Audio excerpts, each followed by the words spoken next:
வணக்கம். திருமந்திர தொடரில் 46வது பாடலை பார்க்க போகிறோம்.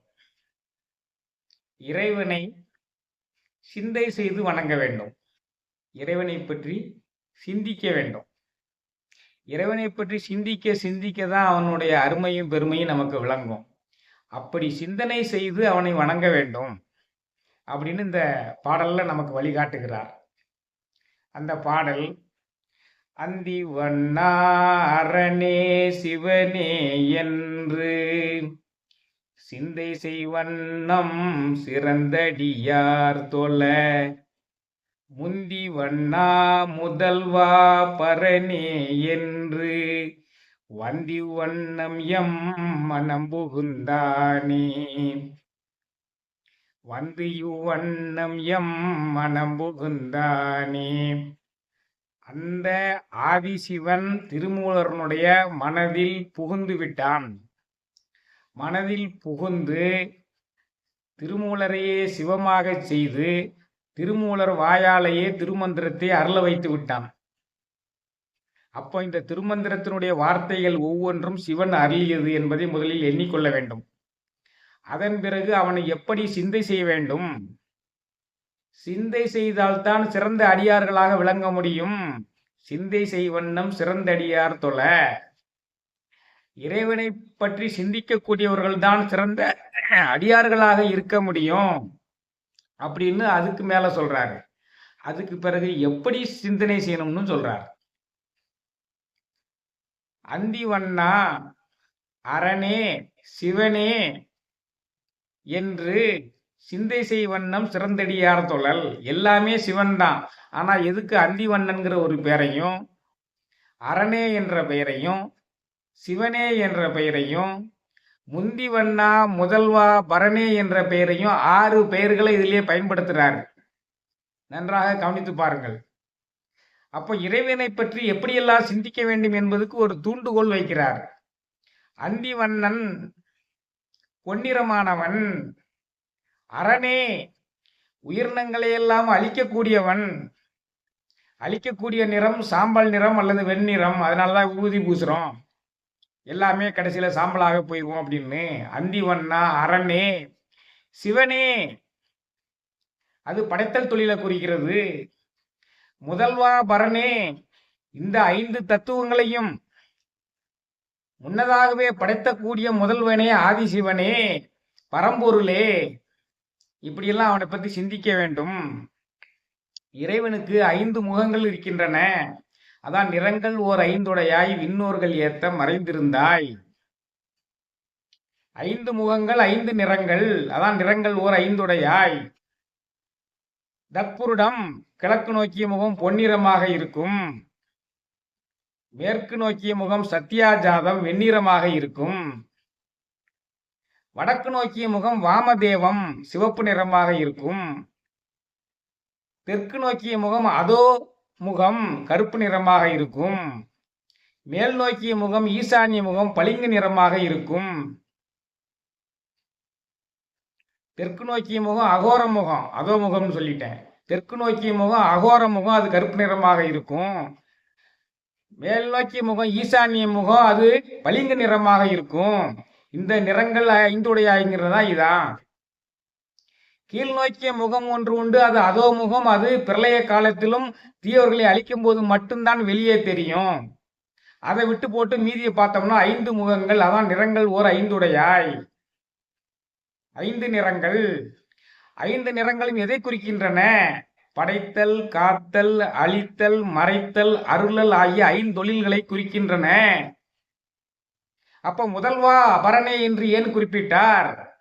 இந்த 5 தொழில்களையும் உண்டாக்கக்கூடிய 5 சக்திகளை ஆதிசிவன் சிவ தத்துவங்களாக முதலில் படைத்தான். இந்த உலகத்தை ஒவ்வொரு யுகம் ஆரம்பிக்கும் பொழுதும் அவன் படைக்கும் பொழுது முதலாக சிவ தத்துவங்கள் 5 படைக்கிறான். நாதம், பிந்து, சதாசிவம், ஈஸ்வரம், சுத்தவித்தை ஆகிய இந்த 5 தத்துவங்கள் மூலமாகத்தான் உயிரினங்கள் தோற்றுவிக்கப்படுகின்றன. அதான் பிரம்மா, விஷ்ணு, ருத்ரன், சதாசிவன், மகேஸ்வரன் போன்றவர்கள் 5 தொழில்களுக்கும் 5 அதிபதிகள். இவைகளையெல்லாம் உண்டாக்கக்கூடியவன் அந்த ஆதிசிவன். அப்ப இதை பற்றிய எல்லாம் சிந்தனை செய்து, சிவனை பற்றி இந்த விஷயங்களை எல்லாம் சிந்தனை செய்து இறைவனை வழிபட வேண்டும். அவர்கள்தான் சிறந்த அடியார்கள். சிறந்த அடியார்கள் யார்? சிந்தை செய்வண்ணம் சிறந்தடியார் தொழ. அதாவது இந்த 5ங்கிறது ரொம்ப முக்கியமானது சிவனை பொறுத்தவரையில. 5 கொலாம் அவர் ஆடரவின் படம்.